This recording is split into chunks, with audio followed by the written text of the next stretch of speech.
జీవజలముగా నిలిచావని, జలనిధిగా నాలో ఉన్నావని,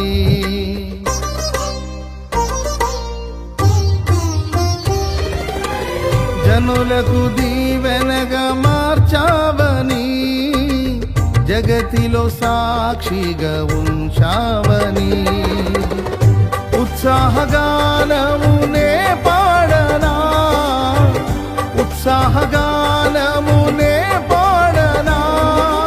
ఏదైనా నీ కొరకు చేసేందుకు ఇచ్చితివి బలమైన నీ శక్తిని, ఏదైనా నీ కొరకు చేసేందుకు ఇచ్చితివి బలమైన